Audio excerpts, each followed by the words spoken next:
Good afternoon, everybody. Good afternoon. I have a few things at the top for everybody. Okay, so I wanted to provide you an update on our efforts to support the people of Jackson and the state of Mississippi.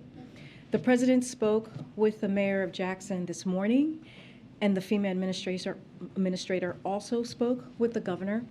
The president last night also immediately approved the governor's emergency declaration request, directing his team to surge assistance to the state. FEMA has personnel on site in the State Emergency Operations Center and is coordinating with State Emergency Management Team to identify specific resource requirements. The Environmental Protection Agency is deploying a subject matter expert to support the emergency assessment of the Jackson water treatment plants and is working to expedite delivery of equipment needed to repair Jackson's water treatment plant. We are committed to helping the people of Jackson and the state of Mississippi during this urgent time of need. We are saddened by the tragic loss of life and destruction as a result of the severe flooding in Pakistan. We send our deepest condolences to all the individuals and families impacted.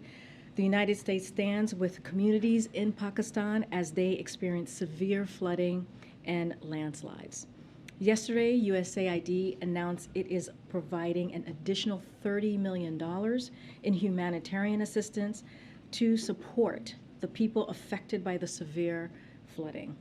With these funds, USAID partners will prioritize urgently needed support for food, nutrition, safe water, improved sanitation and hygiene, and shelter assistance.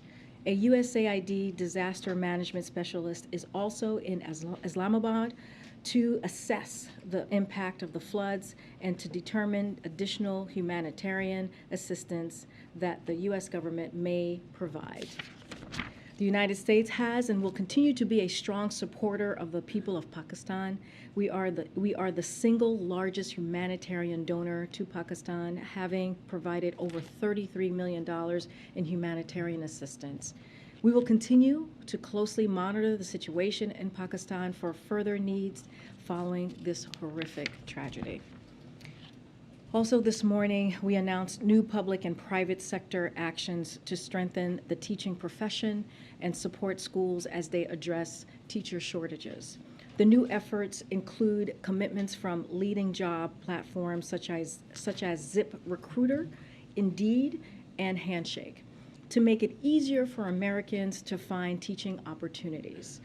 They include new initiatives from teacher unions and organizations to expand high-quality pathways into the teaching profession. Secretary Cardona and Secretary Walsh also sent a letter to state and local leaders outlining a series of actions they can take to support teachers and schools. And earlier this afternoon, First Lady Jill Biden, Domestic Policy Advisor Susan Rice, Secretary Cardona, and Secretary Walsh met with public and private sector leaders here at the White House. They discussed short and long-term strategies to address the teacher shortage and the actions the president has already taken to address long-standing staffing challenges facing our schools. This includes the $130 billion the president secured through the American Rescue Plan for school districts across the country to hire, retain, and support teachers.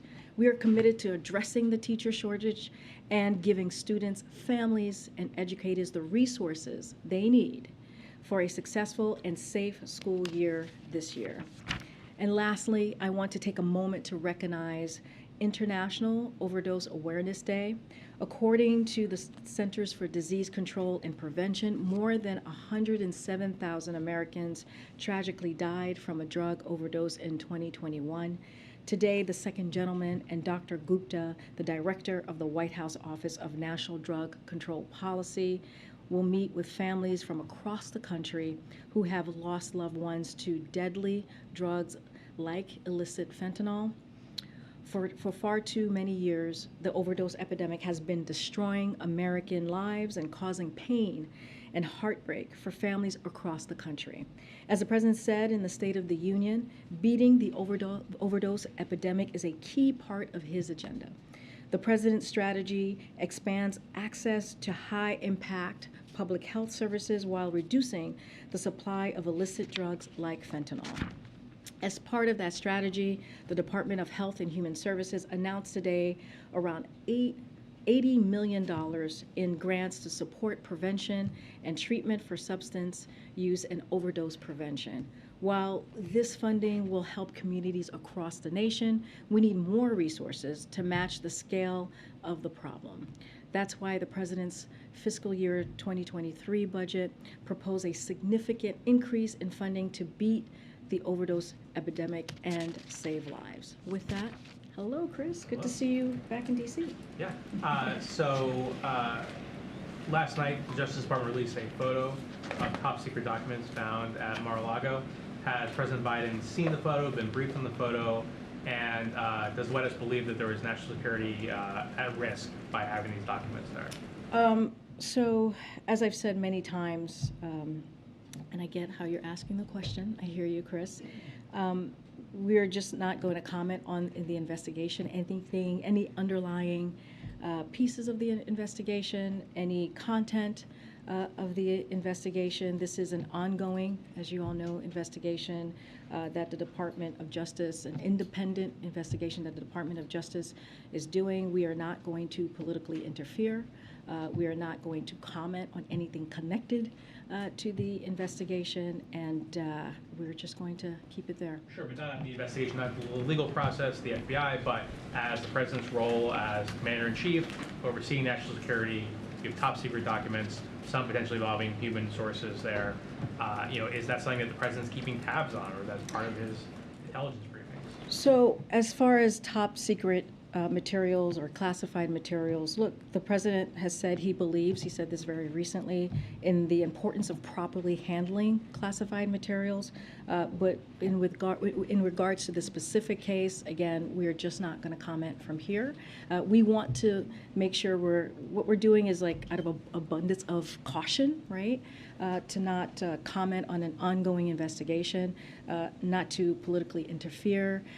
This is an independent investigation that the Department of Justice is doing, and this is something that the President has talked about during his campaign, making sure that they have that independence. The Department of Justice has that independence as it relates to investigations, and we are just not going to comment any further. And on tomorrow's speech, does the President plan to talk specifically about Donald Trump in the speech tomorrow? And does he feel like, when he's talking about the battle over democracy in this country, does it feel like things are moving in the right direction, the wrong direction? What can you tell us about what the President's going to talk about? So I don't want to get ahead of the President's speech. It's not a good thing to do, as you know. But the President thinks that there is an extremist threat to our democracy. The President has been clear, as he can be, on that particular piece when we talk about a democracy, when we talk about our freedoms. The way that he sees is the MAGA Republicans are the most energized part of the Republican Party. This is an extreme threat to our democracy, to our freedom, to our rights.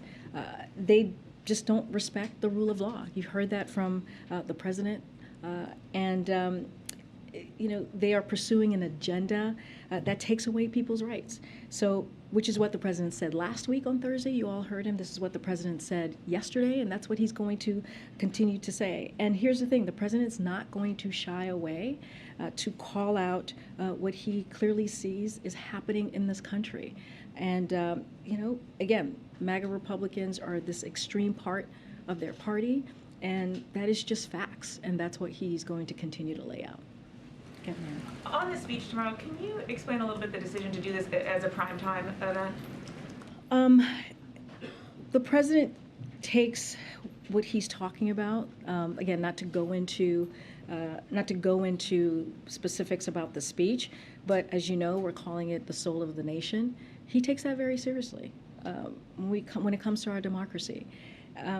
As you might remember, the President laid out his thesis, right, the foundation for what he calls the soul of the nation, fighting for the soul of the nation, the battle of the soul of the nation, in an Atlantic op-ed back in August of 2017. And again, that is the thesis, that is the foundation when you read that article. And that's what he talked about during the campaign. That's what he talked about during his inauguration day. And not only are we fighting for the soul of the nation, but we need to continue to be vigilant. And there's a clear through line if you read that article and you look at what the speeches that he's made. So that article talked about Charlottesville. You think about January 6th. I mentioned inauguration. You think about what we're seeing today. You think about the battle that continues. But what the president believes, which is a reason to have this in prime time, is that there are an overwhelmingly amount of Americans, majority of Americans, who believe that we need to save the core values of our country. And on last night's filing, you have said in the past that the president was not briefed ahead of time on other aspects of the investigation. So just to be clear, was the president briefed on this latest development? The president has not been briefed on this latest development. He has not been briefed on anything that's connected to this particular criminal investigation, which is we're not going to comment. Again, it's an independent investigation. At this time, we're just not going to comment on it. We're going to let the Department of Justice continue its independent investigation. Karine, the president yesterday weighed in pretty forcefully about threats to the FBI and FBI agents. Is he satisfied, is the White House satisfied that FBI agents are getting the protection that they need as a result of these threats? So, just like the president, just want to say this, and the president spoke to this very forcefully and very clearly yesterday, as you all heard him. He's rejected defunding the police. He rejects defunding other law enforcement, including the FBI. The president has called for boosting police funding through the COPS program and hiring 100,000 additional officers. He also included over $10.8 billion for the FBI in the most recent budget. And so the way that he believes this, and we have said, is that the men and women who bravely serve in law enforcement to keep us safe, to keep our communities safe, to keep our country safe, deserve the resources and support they need to do their jobs and not seeing their budget slashed. So he has provided additional funding, and he wants to make sure that they are kept safe. I cannot speak to what, specifically what they're seeing and how what they're seeing at the FBI. I would refer you to them specifically on what potential, what's coming in as far as their protection. But clearly, this is something that's important for the president, which is why he's included in his budget. Okay, on a separate topic, what additional assistance is the White House planning for Ukraine, and will you need congressional approval for funding that additional package? So as you know, $40 billion was approved by Congress, which in a bipartisan way of assistance not too long ago. We announced, under this president leadership, we've provided unprecedented amount, about $13.5 billion in security assistance. And the assistance that most recently was announced last week, I believe, will begin in the next several months and continue over the coming years. It's intended to support Ukraine's defense capabilities for the long term. So you've already seen our commitment to Ukraine for the long term as it's related to what we announced last week, which is about $3 billion, which was the largest once tranche that we've announced. And, we're going to continue to meet both the urgent and the long-term needs, and that's what you saw from the most recent announcement. Look, just that announcement and the announcement prior to that, it's about 19th presidential drawdown of security assistance. That was the one before the $3 billion. That was the one before the $3 billion was the presidential drawdown. That was the 19th. So you have seen consistent support for Ukraine.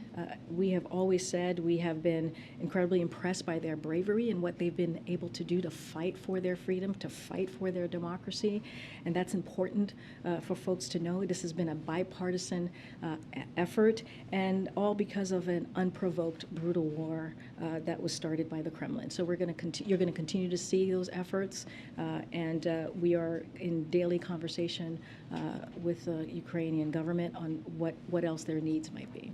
And lastly, will the U.S. send a representative to Mikhail Gorbachev's funeral or do anything else to commemorate his death? So I don't have anything to preview or to announce at this time on that piece.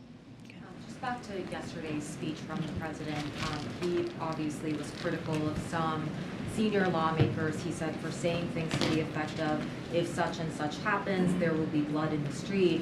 He was obviously also very clear that any threats, attacks on the FBI, law enforcement agents, that those were not acceptable. Given all of that, I'm just wondering whether the president would be open to having direct conversations with some senior lawmakers, some of whom he has known for many years, to tell them to cut it out. So I don't have any calls to preview or any conversation on this specific subject. As you know, we try to keep our conversations with lawmakers private, and so nothing there to preview or to add. Look, you know, we have been clear that when the Department of Justice independence, that the Department of Justice and the FBI, you know, as I just said, like, we need to not attack our brave men and women who protect our country and who protect our communities. And you just heard me lay down what funding this president has put forward and has announced, and to do just that. So, you know, the president was just emphasizing that violence or threats of violence has absolutely no place in our society, which we should all agree on, regardless of the point of view. It doesn't matter which side of the aisle that you're sitting on, we need to denounce that.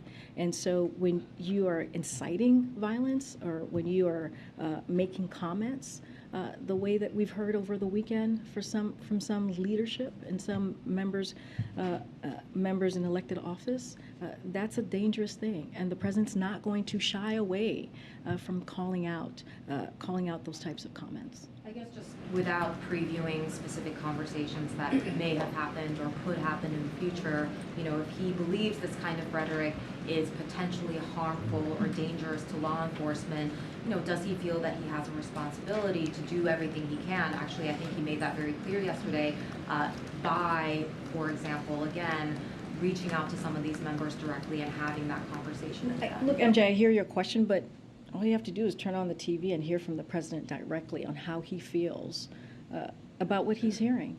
And he's been very clear about that.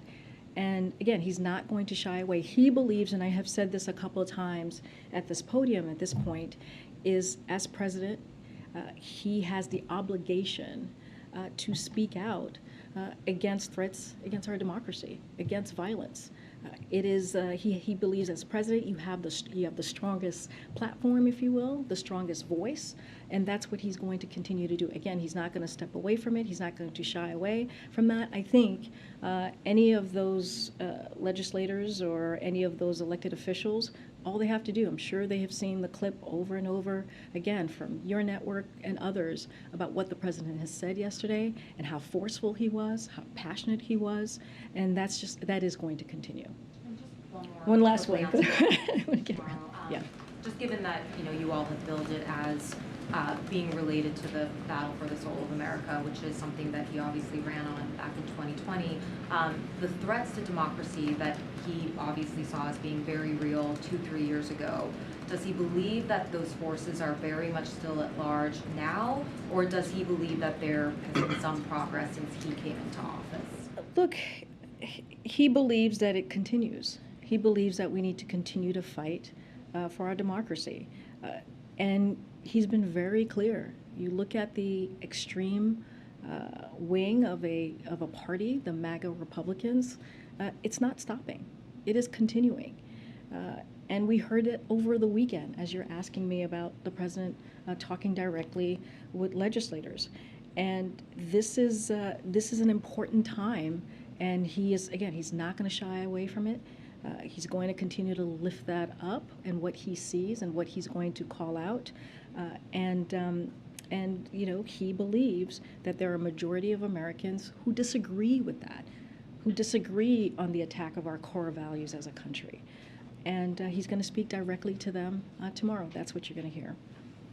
Okay, Nancy, and then I'm going to come to the back, and then I'll come in. Thanks, Karine. Over the past week or so, we've heard many Republicans argue that this president ran as a uniter, and now he's calling MAGA Republicans, which is a very large swath of the American populace, semi-fascists. He is arguing that they're a threat to democracy. Does the White House believe that this is a fair criticism by Republicans, that this is not unifying language? So I'll say this, Nancy. Sadly, there are more examples than I can count on how we have seen recently armed attacks on federal law enforcement. There are a couple of things I just want to say here. You have Representative Paul Gosar has posted videos depicting him attacking the president and members of Congress. You have Representative Taylor Greene has publicly expressed support for shooting prominent Democratic elected officials and suggesting physically assaulting transgender school officials. You have Representative Madison Cawthorn has said falsely, if our election systems continue to be rigged and continue to be stolen, then it's going to lead to one place, and that's bloodshed.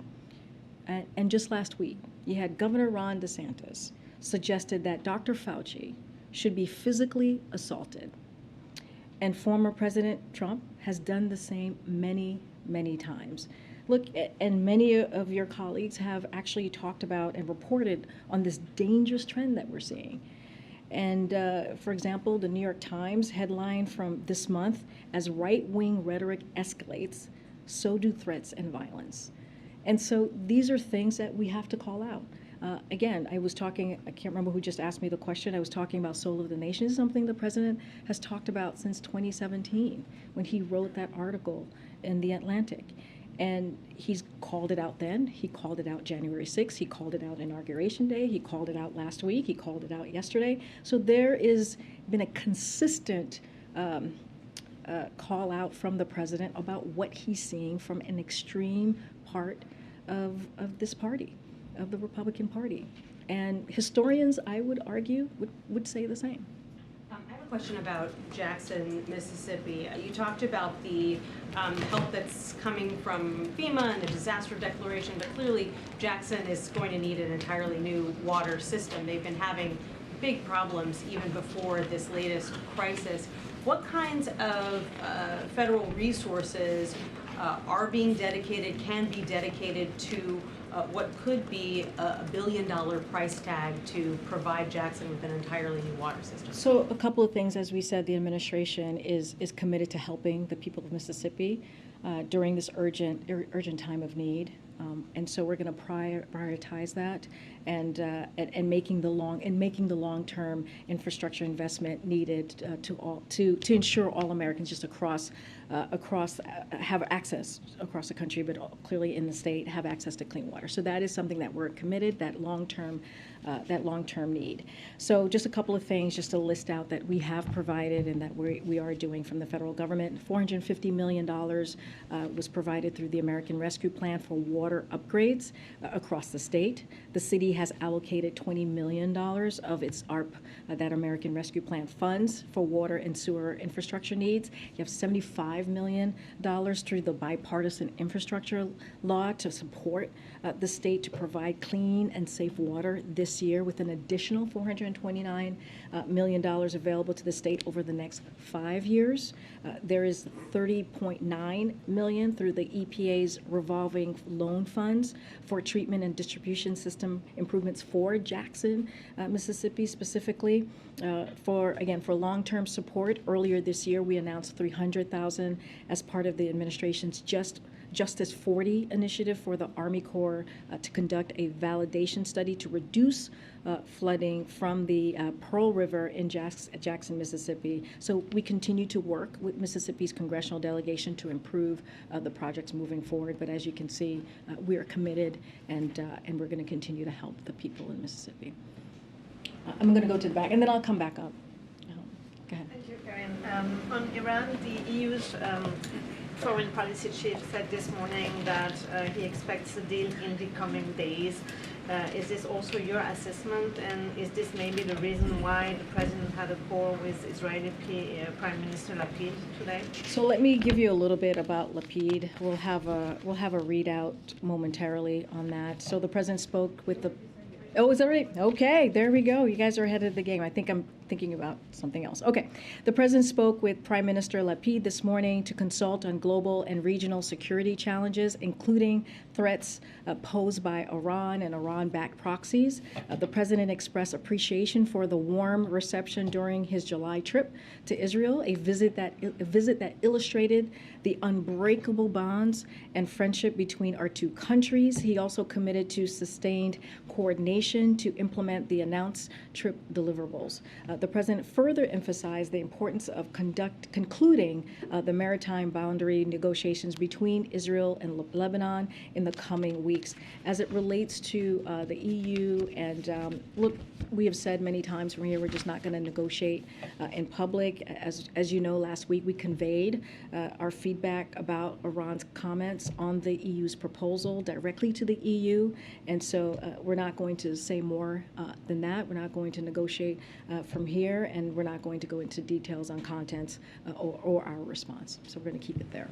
Okay. Yeah, so the International Energy Agency summer report shows that the Russian revenue from oil exports increased 40% from last year. It seems that the sanctions are not cutting off revenue to the Russian president.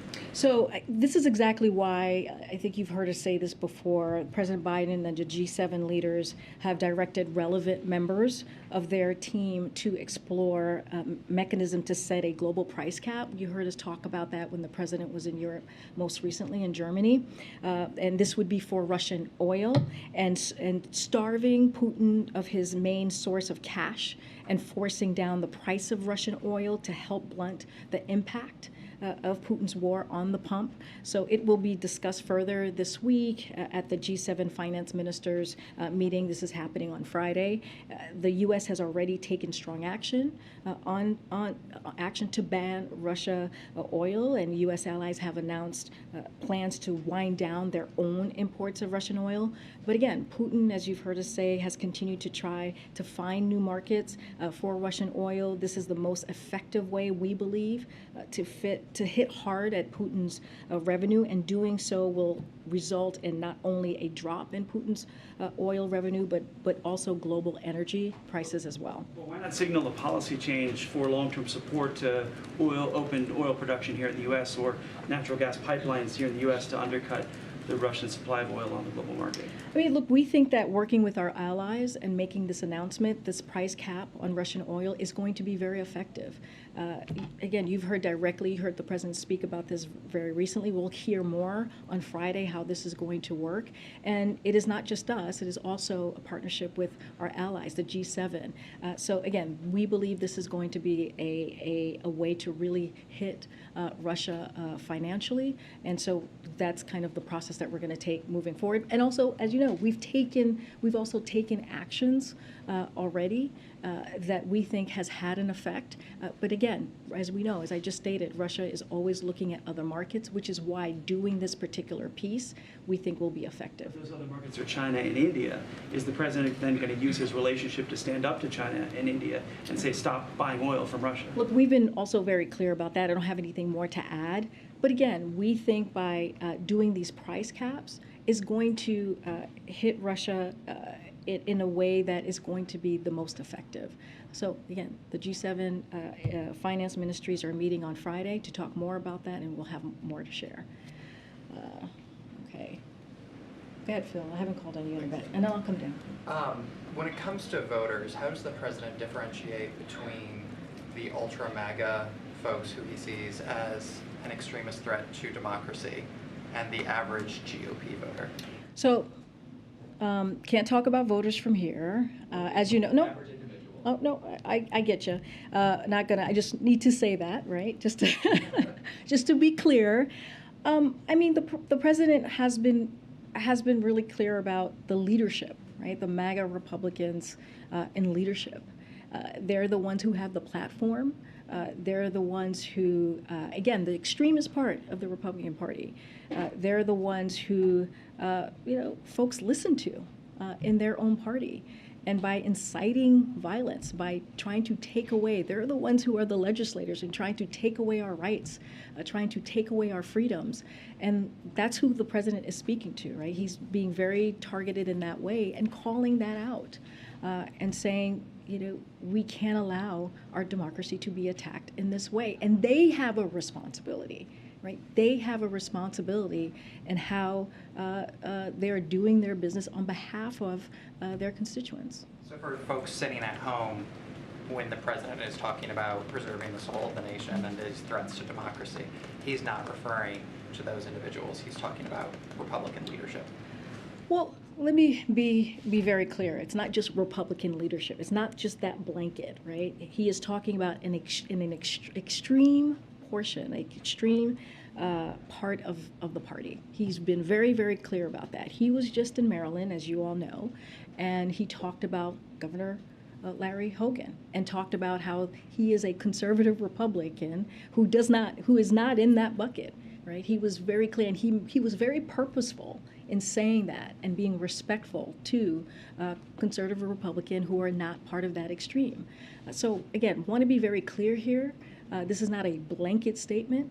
This is calling out what we have seen for some time since 2017, as the president wrote about in his article. Right? When you are supporting an authoritarian figure, as we have seen, who is currently leading the former president, and saying inciting the violence that you are, or wanting to take away our freedoms, we need to say something. He's not going to shy away from that. Okay, good.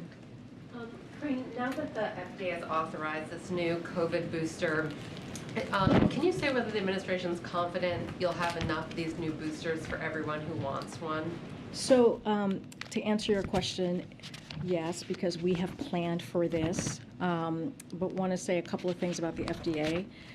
So the announcement is an important step to getting updated COVID vaccine boosters, which we expect to provide additional protection against the variants of COVID circulating in the U.S. to the American people while we wait for the CDC to make its clinical recommendations. So there's still another step, so we want to be very clear about that. We've been working for months to be prepared for this moment and to get shots into arms this fall and through the end of the year. So we are prepared to do that.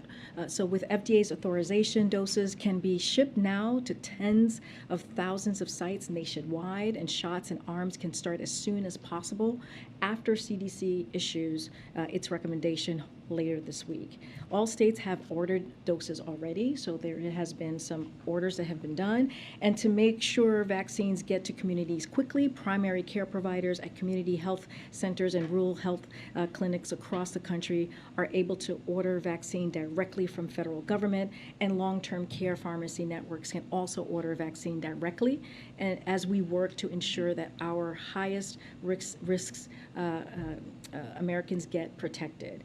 Teams have already started the process of packing and shipping doses across the country, and pending, again, CDC action, we expect shots in arms to begin in earnest starting after Labor Day weekend. We've been working with providers, clinicians, local health departments, and other critical groups to vaccinate for vaccination efforts, and we've been doing all of this preparation despite the lack of funding from Congress, but we have been prepared for this particular moment to make sure that we get shots in arms. So even given that lack of funding, you feel you'll have the supply, you'll be able to get enough doses to get to everybody who wants one? Yeah, so again, despite the Congress failing to provide us with funding that would have bolstered our campaign, clearly, we're not, that would have happened. We've been preparing by working closely again with local departments, clinicians, and other groups. Look, we're still leveraging a comprehensive public education program, as I've just stated. But look, the bottom line is, despite a failure by Congress to act, as we've been asking, as you know, for the past several months, we've prepared with resources so we can meet the moment with these boosters. And if I could just follow up real quick on the student loan announcement from last week. We've been hearing from some loan servicers and advocacy groups who are concerned that there's not going to be enough time in this 4-month period to get everybody's applications processed and their balances adjusted before repayment starts. I guess, could you kind of respond to that concern? And then is there anything the White House could do, maybe extend the pause if all those balances haven't been adjusted by January 1st? So just want to reiterate that this is a priority for the president. This is a priority for the Secretary of Education. You've heard them both say that. And look, we've got experience here. They've got experience with this. The Department of Education has already canceled $32 billion in student loan debt for over 1.6 million borrowers, which has never happened before, which is unprecedented. That has happened the last 19 months. And so, the administration will be launching a simple application just to go down through the process by early October for folks who don't know. If you would like to be notified when the application is open, you can go to the studentaid.gov to sign up for notifications. Once a borrower completes the application, they can expect relief within 4 to 6 weeks. That's what we have determined. Borrowers are advised to apply before November 15, so there is a deadline there in order to receive relief before the payment pause expires on December 31st, as you all know, of this year. The Department of Education will continue to process applications as they are received, even after the pause expires on December 31st. But again, we are encouraging people to do it before November 15th. We are going to do everything that we can. The Department of Education has been committed to doing this, and there is precedent for them doing that for 1.6 million Americans previously. Go ahead. On the speech tomorrow, will the president be outlining any new policies or proposals designed to safeguard democracy, protect voting rights? So I'm not going to go into details into his speech. I will not get ahead of the president.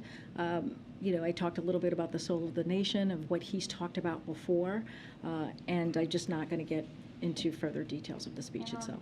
Mississippi, does the president have any plans, or is there any discussion about him going down there to personally meet with people who are affected by this? Nothing to read out or preview about a trip to Mississippi at this time. Will he speak to the governor personally? As I stated, the FEMA administrator spoke to the governor, I believe, last night.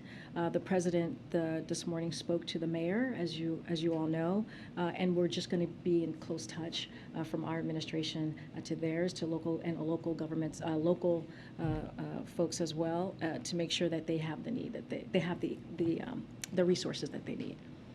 Okay, Peter. Thanks, Karine. There's a big problem now that rainbow fentanyl, which is designed to target children, has been found in 18 states. What specifically is the president doing about this? So we just talked about the overdose awareness day that we are observing today. I just laid out what the second gentleman and others are doing within this administration, we are going to continue to focus on the steps that we're taking, that we have taken. You have the $80 million that DHS just announced today on drug prevention, and the president has taken many steps. He's made this a priority to make sure that we attack a very dangerous drugs, serious drugs in this country. But 300 overdoses a day now. We know how the fentanyl is coming into the country. It's coming right across the southern border. The DEA administrator says so. So when is the president going to do something? So I will say that you have seen a 200% increase of fentanyl seizures, which means that we are doing the job of catching drug traffickers. 200%. Hold on, 200% increase. Just and again, Americans' life seizures. expectancies are going down at a rate not seen in a century, and part of that is being driven by drug overdoses. So what is the president going to do? And we agree. We see those same numbers as well. But the fact that we are securing the border, the fact that we are securing record levels of funding from DHS so they can stop illicit drugs from entering into the country, the fact that it's not just drug traffickers that we're dealing with as well, we're stopping financiers. This is what's happening with this under this administration. It's Look, not being stopped. 300 overdoses. This is being designed to target children. Drug cartels in Mexico want to kill American kids. What is this president doing about it? I hear you. I just laid out 200% of increase of drug fentanyl seizures. That is a dangerous drug that we are taking off the street. We are going to continue to focus. This is an important priority for this president. And I just want to talk about how you're saying that they're just the border, right? And how the border, whatever you just stated, I just want to clear this up. Migrants people are coming in, fentanyl's coming in, people are dying. Hold on. So migrants who attempted to enter the country illegally are taken into custody by Border Patrol agents. That is how it works. That is the process that we are taking. They are then either expelled by the court order under Title 42, transferred to ICE custody, or monitored through alternatives to detention program as they await further processing. We have made 3,000 arrests in the first 3 months of launching an aggressive campaign to combat the multi-billion-dollar human smuggling industry. When it comes to what's happening with drug overdose, this is something that the president cares about. This is something that the president has laid out a plan to make sure that our kids, our babies, our young Americans here in this country are not continuing to suffer from that, or not continuing to be given or access to drugs. This is something that's incredibly important to this president. So to say that we're not doing enough, Peter, is just falsely, categorically wrong, especially on a day that we are observing what needs to be done. And we have announced, DHS has announced $80 million to prevent that. So we are doing the work. And here's the thing, Peter, if Republicans want to help us stop overdose and stop our kids getting overdose because of these dangerous drugs, because of these fentanyl that we're seeing in the streets, we're happy to work with them. But they're not. I'm moving on. I'm moving on. Good. No, okay. Karine, who's the audience for tomorrow's speech in Philadelphia? How are people selected to be there? The folks in the room. I don't have that information for you. Clearly, is going to be folks from the Philly area who will be clearly participants. That's normally how we do events. We invite local leaders. We invite local residents to the event to watch the president speak. I don't have a full list or a full way of our process, but that's normally how we do our events. As you know, you've attended some of our events, and it's usually people connected to the party, or people, not party, but connected to elected officials locally and the state as well. And on the CDC boosters, specifically as it relates to the president, if the CDC director, as the new boosters, if the CDC director signs off on the boosters as expected tomorrow, and they do start rolling out next week, can we expect the president to get his booster shot next week? So I don't have any dates to announce yet on when he will get it, but obviously the president was just infected with Omicron and is really well protected, as you all know, right now against COVID. So CDC has always provided that guidance on timing for boosters as it relates to prior infection, and they'll do that here as well as it relates to the president and your question. But he will absolutely get his updated booster, and will encourage eligible Americans to do the same when he's able to. Okay. Thank you, Karine. Just on Jackson again, just to follow up, I know you've been asked a couple times about it, but in a January speech, the president singled out Jackson, Mississippi, as well as Flint, as two communities that could be benefited from the infrastructure package, and specifically mentioned their water system. Does the administration still believe that Jackson, through the infrastructure package, can receive the funds that it needs to actually fully replace its water system? And just a follow-up to that is, what is the timeline? I know the money's on the way. You guys have released statements saying the funding is on the way, but what is the timeline for residents on the ground to actually start feeling the impact of that infrastructure package funding? So the impact when it comes to them getting, the residents getting their water back, clearly we want that timeline to happen as soon as possible. And so that is our hope, rather sooner rather than later. And so we're going to continue, we're committed to work with the people of Jackson and the state of Mississippi during this urgent time of need, as we just said, on making that happen, because that's imperative and important for people to have clean water and running water. Look, I just listed out a number of items from the American Rescue Plan, $450 million. 20 million of that was given to the city, and that was through the American Rescue Plan, and that was for water and sewer infrastructure needs. So already that funding was given to the city to deal with that imperative, that really important need. 75 million, as we talk about the bipartisan infrastructure law, 75 million was given to support the state to provide clean and safe water for this year.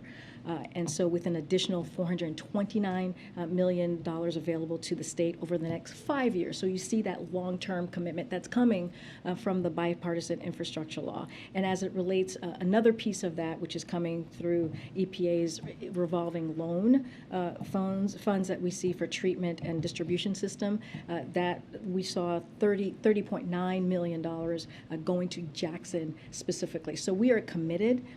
The funds have been provided. We are going to continue to work with the cities, and we're going to continue to work with the state. As you know, Mitch Landrieu is the coordinator for the bipartisan infrastructure law. He is a former mayor, as you all know, from New Orleans and Louisiana, so which is very close to Mississippi. Clearly, he is committed to this. He's traveled around the country, meeting with electeds, meeting with folks on the ground on how things are going and how we can be helpful. As far as a date or a timeline, I don't have that for you, but clearly I just listed out our commitment and where the fundings and the money has gone to the state of Mississippi and Jackson as well. When residents in these communities hear those numbers, they're going to be wondering, why does this keep happening then? So, I mean, has the administration identified any impediments, whether it be the formula-based funding or the actual state process of implementing these funds, that actually prevent the impact from being felt immediately? It's a very good question. And if we were in the community, we would be frustrated as well, which is why the bipartisan infrastructure law, as I just laid out, has there's an initial funding and it goes for the next 5 years, right? That is a long-term investment that you are seeing from this administration to the folks in Mississippi and to the people in Jackson. So again, we're going to continue to work with the local elected officials to see what else we can do to be helpful. We are remaining to want to assist the community as they're going through this really tough time. But you have seen the financial commitment. You have seen how the funds for the infrastructure law, as you were asking specifically, has been allocated, and not just that, the American Rescue Plan as well. Again, we're going to continue to have that conversation. I just have a quick one. Is there a specific date for when the application opens for student loan relief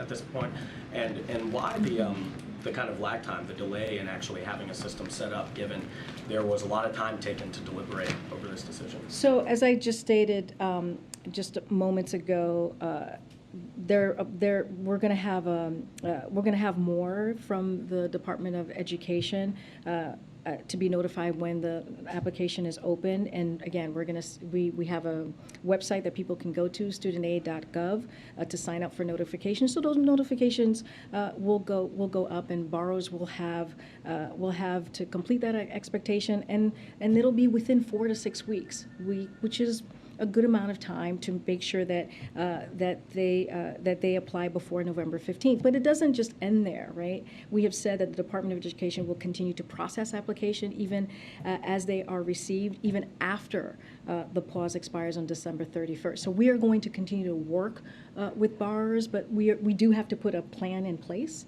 so that folks know how the process works. Again, they can go to the website and apply, get those notifications, and we have been giving out information on how the process can work. This is not the first time. We've done this before, right? In this administration, that $32 billion in student loan debt that we were able to cancel. So the Department of Education, there's a precedent here. The Department of Education knows how to work this through, and we are committed to make sure that folks get the information and get the need that they get the need. There's no date yet, though. There's no date yet. Oh, for the application? Well, I don't have a date here to share with you, but that's something that the Department of Education is following through. We've laid out our process. We've laid out the timeline. We have said we're going to continue to process application even after the pause on December 31st, and we're committed to that. Again, this is not the first time. There's precedent for this. This particular administration, Department of Education, has done this before. I'm going to continue. Go ahead, Jen. Oh, yeah. On the event yesterday in Pennsylvania, the president explicitly campaigned for certain people, and correct me if I'm wrong, but I believe it was an official White House event, not a campaign event. Can you share some context on your thoughts on that? Because he was very explicitly saying, please elect certain people. So the president can say a lot, can go a lot further than I can from here. He does not have, he is not bounded by the Hatch Act the way that we are, and so I'll say that first. I don't have much more to add because I've always, even myself, I try to be very, very careful from here. But again, he is in a different category than we all are here, and I'll just leave it as that. And it was an official event, correct? It was an official event. Tomorrow night will be an official event as well. Go ahead. I know I was supposed to call you last time and I didn't. Go ahead. Thank you, Karine. So yesterday during his speech, the president reiterated what he sees as a serious need to pass an assault weapons ban. This is, of course, something he said before. That's not new.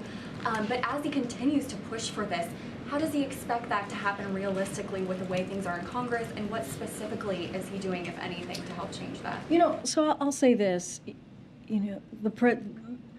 Look, the president's going to continue to call on Congress. As you know, when it comes to the assault weapons ban, that is something that is important to the president. He was one of the leaders of that 30 years ago, the assault weapons ban back in 1994. And again, he has been trying to work on bringing back the assault weapons ban after its sunset in 10 years after. And he's done that as vice president, and he's doing that now. A couple of things that I do want to say is when it comes to actions that he's taken, he's had more executive actions dealing with gun violence than any other president at this time. When the bipartisan law passed to deal with gun violence just recently, just a couple of months ago, many people said that wouldn't happen, and it happened. So many people have said we couldn't get things done, and we got that done. So the president, as you heard him say, he is determined to do that. He's determined to make that happen. He's going to continue doing the work that he has done for the past 19 months and having those conversations with Congress, congressional members, in calling for them to take action. And we have seen the House takes action, which many didn't think that was going to happen either. And they took action on the assault weapons ban. So we are a lot further, we would argue, on this administration dealing with gun violence, even dealing with pushing further the assault weapons ban than we have been in 30 years. And so I think that says a lot for this president's leadership, and that says a lot for his commitment in making sure that we protect our communities, we protect kids going to school, right? We protect people from going to grocery stores, right, and not feel like their lives are in danger. It's a first step, and there are many steps to take. With all the attention on the former president's handling of classified information, not asking you to comment on that specifically, but can you say with certainty to the American people that President Biden, in his time as president, has not mishandled, improperly stored, done anything improper with classified information? No, and then I'm going to move on. Go ahead. Thank you, Karine. I have two questions, one on the speech tomorrow and one on COVID. On the speech tomorrow, President Biden said in his victory speech in November 2020 that he sought this office to restore the soul of the nation. So where does the White House believe the country is in that restoration process? Look, he has said this before, that it's going to take some work. You've heard him say that, you've heard us say that. But what he is not going to do is shy away, again, from calling out extremism that he is seeing these MAGA Republicans. He is not going to shy away from that. Is there more work to do? Absolutely. Do we have to continue to protect our democracy? Yes, we do. That is the reality that we're in. Protect our freedom, protect our rights. And that's what he's going to continue to do day in and day out. And you're going to continue to hear that from him, not just Thursday, not just yesterday, but that message is going to continue. COVID, many employers have robust return to office plans that will begin after Labor Day. And just yesterday, some Wall Street banks announced that they are going to be ending entirely testing, vaccination, masking requirements. How would the White House respond to those companies? I leave that up to the companies to decide what's right for their employees. Clearly, there's CDC guidance that we always recommend people to follow, but I leave that up to the private organization. Go ahead, Maria. Anita. I have a domestic question and an international question. First of all, how does the president plan to commemorate 9/11 this year? That's a very good question. Don't have anything to preview at this time, and when we will, we'll share that. And then moving on to Venezuela, a U.S. citizen detained in Venezuela has said on the record, quote, "Our government has abandoned us." So how does the administration respond to a statement like that? And what is the administration doing to try to get the 10 Americans who are detained in Venezuela out? Is a prisoner exchange possibly in the cards? And how are you working? You're talking about, the person is talking about our government, right? Not the Venezuela. Okay. I have not seen that reporting. I'll say this. We're very careful in not negotiating in public and being mindful of not putting any lives more at risk. So I'm just not going to share anything further from here at this time. Okay. Oh my gosh, we're going to go around. Okay. Go ahead, go. And then I'll come back, guys. Thanks, Karine. Can you talk a little bit, in regards to tomorrow's speech, can you talk a little bit about the timing?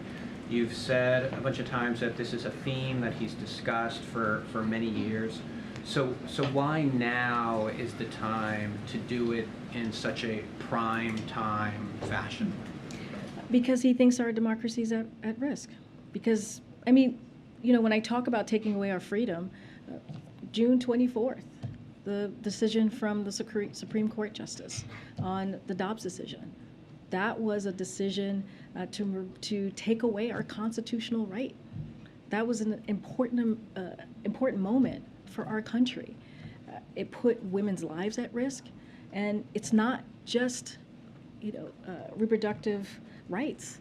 It's going to be other rights as well, as we heard from Supreme Court Justice Thomas. He made that very, very clear. And then after that, we heard from leaders of the Republican Party saying they wanted a national ban. So we have seen recent efforts to take away our rights as Americans from an extreme part of their party, those MAGA Republicans that you'll continue to hear us talk about. And so that is continuing, and it hasn't stopped. And I just listed out what recently leaders in Congress have said about attacking law enforcement individuals who protect us, attacking their own colleagues from the other side of the aisle. That's dangerous. Again, the president's not going to shy away from speaking up, from speaking out, and it is very important for him to speak directly to the American people. As I have said, and this kind of goes into Phil's question, he believes majority of Americans want to protect our democracy. He believes majority of Americans wants to protect our freedom. That's where he believes the majority of the country is. But we have to keep talking about it. We cannot shy away from it. Can you give any color of how he's preparing for the speech? The guidance, the schedule today seemed not so full. Is he spending much of his day, going through drafts with staff? Is he practicing it? What's kind of the process? So, if you don't mind? as you know, this is an important speech for the president. We're talking about a theme, to your point, that he's talked about since 2017. So, yes, he's working through the speech with his senior advisors, with his staff. He's continuing to do the business of the American people by meeting with staff on issues, on items that are critical, and policies that we continue to work through to make sure that we do the work. He continues always was going to continue to do the work of the American people. But yes, to your point, he's going to look at drafts. He's going to write his speech, and you'll hear directly from him tomorrow. Okay. Go ahead. Thank you. Karine, Angola just had a very peaceful and well-organized election last week. And as you said, the U.S. was following, and the results are there. So the president, João Lourenço, was re-elected, and I would like to hear the view of the White House on the Angola elections. Yeah, so don't have anything more to add. And to your point, we congratulated last week on Friday. We congratulated the people of Angola for making their voices heard as we're talking about, democracy, as we're talking about elections. This is an important moment for the people of Angola. We continue to observe. We're going to continue to observe the process. I know I've said that last week, but I just don't have more to add. The United States supports the democratic process and through our ongoing democracy and governance programs by observing the election as we've done, and we share a partnership with the country of Angola. I don't have more to say to what I just added. As you know, President Biden announced a big investment for Angola. So last time he just told me that the reason why is because they are seeing some progress in the country. Can you elaborate a little more about the view of the U.S. in Angola in the last 5 years? So, as I was just saying, that we see a partnership with Angola. We will continue to work with them, with the government closely. Whoever, the chosen government that the people elected to deepen our cooperation and shared priorities. So we're going to continue to do that. And again, including democracy, as I've been talking about, including economic and investment growth, global health security and public health, and climate and energy goals to create a better future for all Angolians. And that is a commitment that you'll hear, that you have heard. I think that's what the president was saying to you on Friday. And again, we commend the people of Angola for you making their voices heard, and that is important, that we see a democratic process happening there. Okay. Oh, go ahead. I'm sorry, I called you. On the subject of the COVID booster shots, we're now 2.5 years into a pandemic. Lots of people are really tired of thinking about COVID. How will the administration convince people to get yet another booster shot? Look, we have learned, we have a lot of lessons learned from how we started this process very early on in his administration with the comprehensive strategy that we had in getting shots in arms. We know it works. I talked about a little bit about that already, which is working closely with doctors and clinicians, making sure that we're educating folks on the ground on why this is important, why this campaign on getting people this booster to folks, and again, shot in arms. And one of the things that we have seen that worked really well is the trusted voices. That is also an important thing that we have seen. But just a reminder that before we entered office, less than a third of adults wanted to get a shot, and more than 87% have at least one today. That is the product of the work we've done to reach folks through trusted messengers and build access. Those are two key factors that we cannot forget. First, we're planning a public education campaign, building on lessons we've learned, as I just stated, and focusing on those most at risk. That's always important here. This will include leveraging deep partnerships, as I mentioned, across sectors to meet people where they are.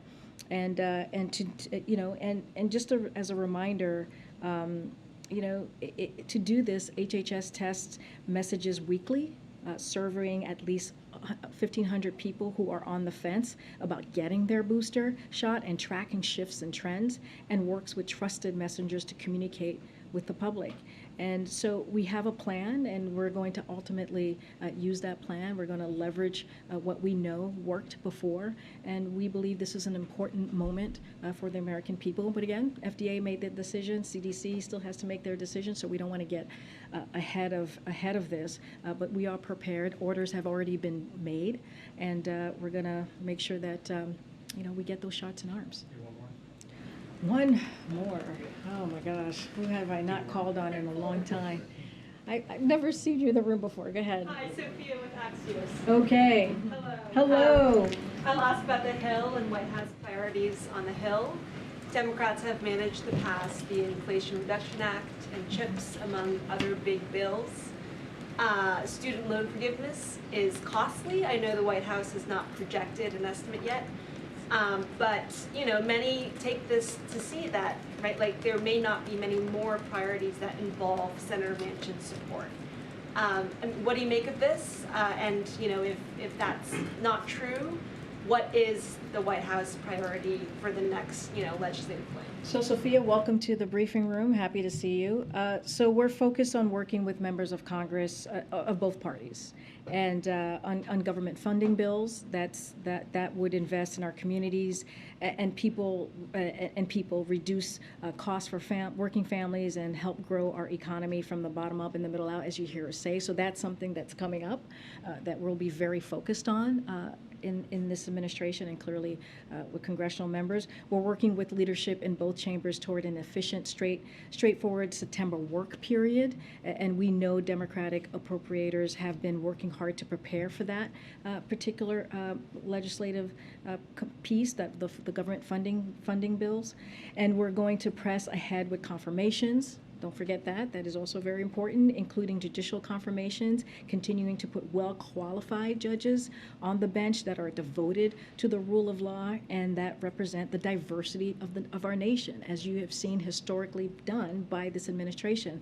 We're also implementing the landmark laws we have passed, as you just mentioned, for the middle class, which is including the Inflation Reduction Act that's already creating manufacturing jobs and will lower many of families' biggest costs. CHIPS, as I'm sure you're thinking about, to bolster our competitiveness with China, and also keep bringing jobs back from overseas and more. So there's a lot to do. Judicial, there's the government funding bills, and there's also making sure that we're implementing these historic pieces of legislation that were passed early on. Okay, we gotta go. But I'll be back tomorrow, guys. Thank you, everybody. Take care.